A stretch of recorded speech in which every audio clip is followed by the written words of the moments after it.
Before I did the work with Gradient, it was soup.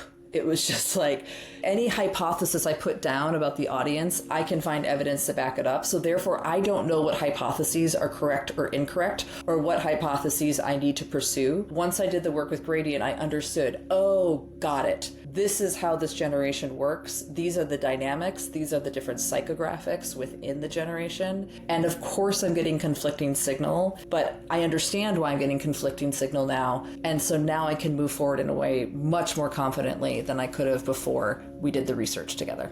What is Oatly, and what were the objectives to achieve by partnering with Gradient? Oatly is a Swedish food brand specializing in dairy-free, oat-based products like milk alternatives, yogurt, and ice cream.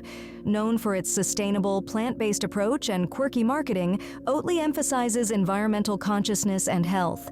This is Heidi Hackemer, an entrepreneur and strategic leader who worked as an executive director at Oatly Futures Lab.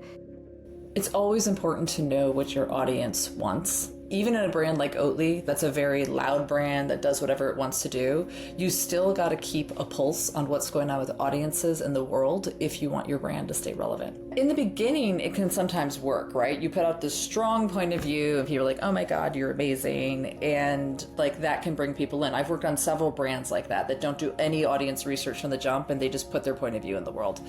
But there's always a point on these brands where if you do not start infusing your thought processes with outside stimulus and outside provocation, you either get irrelevant or stale. Most quant companies come to you with their methodology, their way of doing things, and a very rigid approach.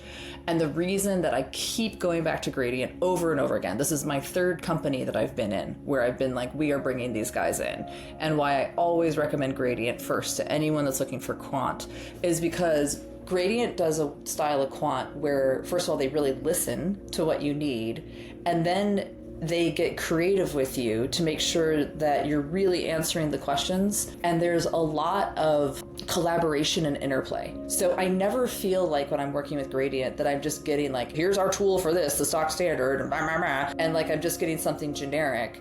Not only am I getting something that's bespoke, I'm working with a team that inherently understands emotion and creativity and understands how quant needs to service those things. Whereas I think a lot of people who do quantitative do not inherently understand that this is all in the service of bravery, creativity, people, emotion. But Gradient does.